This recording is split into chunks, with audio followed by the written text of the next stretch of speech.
Death by Deep Fryer. It's World Gone Sour, starring the Sour Patch Kids.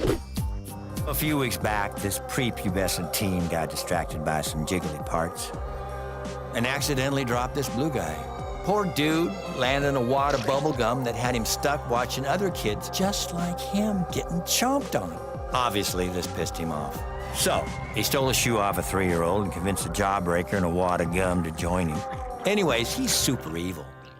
Good luck with that. The Sour Patch Kids. Who do they think they are? The Gummy Bears?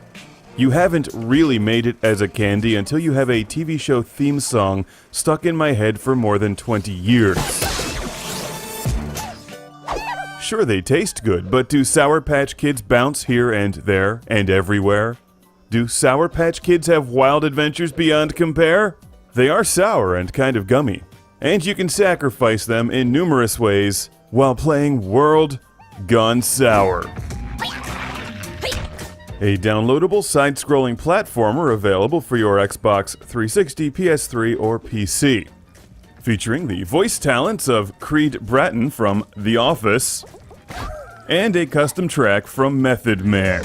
A month ago, you, the green guy, and your friend, the red guy, were preparing to leave the factory when...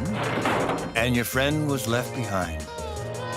So don't be surprised if your friend turns all evil and you run What a bizarre mixture of things.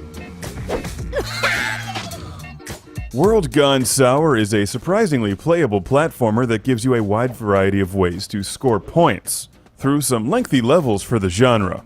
You play as the Green Sour Patch guy and collect a bunch of friends along the way that you can absorb and turn into a larger Sour Patch Kid, or throw at enemies and switches. One of the features I like is that the game actually rewards you for killing off Sour Patch Kids.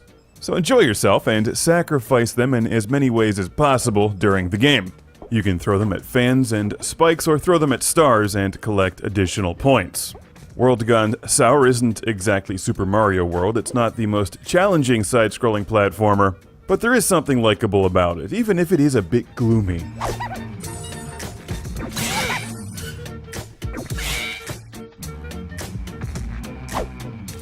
I feel like platformers need to be bright and colorful like Sonic the Hedgehog and Super Mario Bros., but this one is quite the opposite.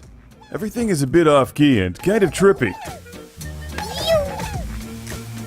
Which I suppose fits the subject, since you are playing a possessed piece of candy, who's rewarded for throwing your friends into a deep fryer.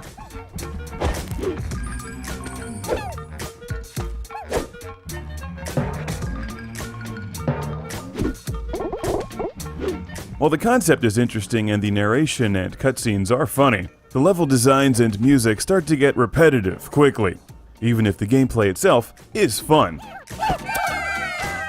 And packs some nice replay value because there's a lot of different ways that you can score points, and the levels are big, which gives you some exploration options.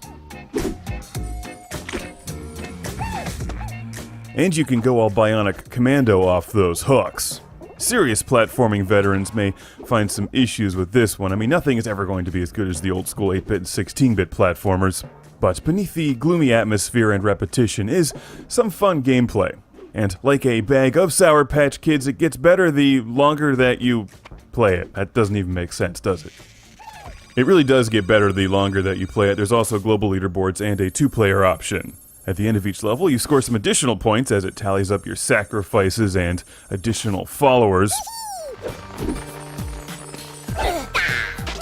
It's affordable, and even with its faults and definite room for improvement, World Gone Sour is a cute game, with a good sense of humor and some nice replay value if you're into it.